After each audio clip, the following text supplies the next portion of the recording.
Era tempo de seca brava quando a desgraça começou a rondar o povoado de Riacho Seco. O sol rachava a terra igual couro velho, e os poucos que ainda teimavam em ficar por ali viviam rezando para a chuva que não vinha. Mas não foi a seca que trouxe o medo verdadeiro para o sertão. Foi aquela coisa que ninguém sabia dizer direito o que era. Tudo começou com o velho Zé Pequeno. Ele voltava da feira de Quixadá montado num jumento quando viu, lá longe na estrada poeirenta, uma sombra caminhando. Disse que era meio-dia em ponto, sol a pino queimando que nem brasa, mas aquela sombra se arrastava pelo chão como se fosse meia-noite fechada. Zé Pequeno achou esquisito, benzeu-se 3 vezes e tocou o jumento para andar mais ligeiro, mas a sombra também acelerou o passo. O velho contou que quanto mais se afastava, mais a coisa parecia crescer. Ficou com tanto medo que desceu do jumento e se escondeu atrás de umas pedras grandes que tinham na beira da estrada. Foi quando viu direito. A sombra não tinha corpo que projetasse ela, era só a sombra mesmo, escura que nem breu, se arrastando pelo chão levantado uma poeira fina que subia torta pro céu.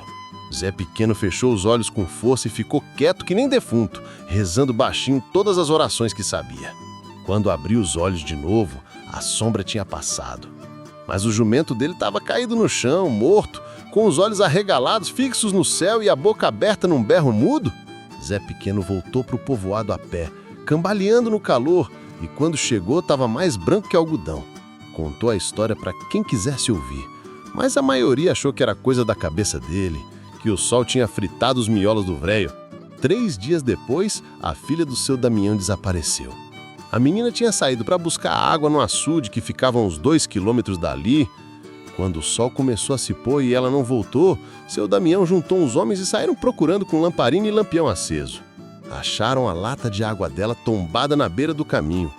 E no chão de barro duro só tinha um rastro. Um rastro de sombra, como se alguém tivesse derramado piche e arrastado pelo chão. Seguiram o rastro por quase 1 légua até que ele sumiu de vez, bem no meio da caatinga seca. Não tinha corpo, não tinha sangue, não tinha nada. Só aquele rastro escuro que desaparecia como fumaça. Nunca mais acharam a menina. Seu Damião enlouqueceu de dor e passou a vagar pelo sertão gritando o nome da filha, até que um dia saiu e não voltou mais também. Foi aí que o povoado inteiro começou a sentir o faro do perigo. As mulheres não saíam mais de casa depois que o sol passava do meio do céu. Os homens andavam sempre em grupo, com terço no pescoço e faca na cintura, mesmo sabendo que faca não porta sombra. O padre da cidade, Padre Inácio, rezou 3 missas seguidas e jogou água benta nos 4 cantos do povoado, mas a coisa não deu trégua. A sombra aparecia sempre no calor do dia, quando menos se esperava. Uns diziam que ela subia pelas paredes das casas. Outros juravam que a viram atravessar a porta fechada. Tinha quem contasse que ela entrava pelos olhos da pessoa e apagava a alma por dentro, deixando só o corpo vazio vagando por aí. O certo é que ninguém que encarou a sombra de frente viveu para contar o que viu. O ferreiro do povoado, um cabra forte chamado Tonho da Bigorna, disse que ia dar um jeito naquilo. Disse que não tinha medo de assombração nem de coisa que o valha. Pegou um martelo bento, encheu os bolsos de sal grosso e alho e saiu no meio do dia esperando a sombra aparecer. Os outros tentaram segurar, mas Tonho era teimoso que nem jumento empacado. Esperaram o dia inteiro. Quando o sol começou a descer, Tonho ainda não tinha voltado.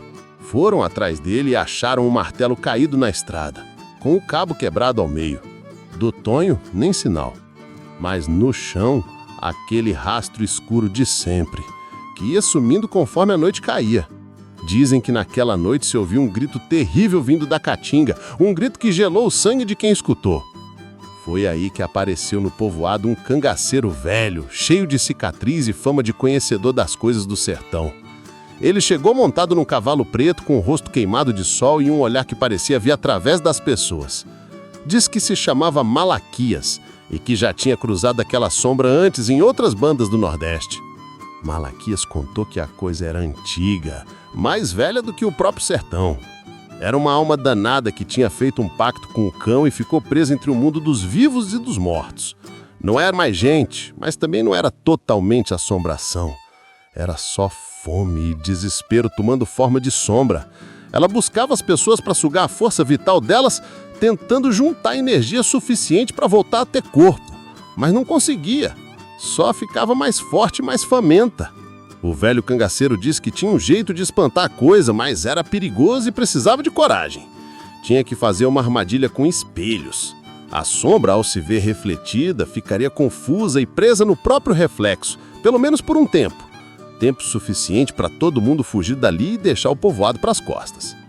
Juntaram todos os espelhos que tinham nas casas. Uns estavam quebrados, outros pequenos que nem a palma da mão, mas reuniram o que deram couber.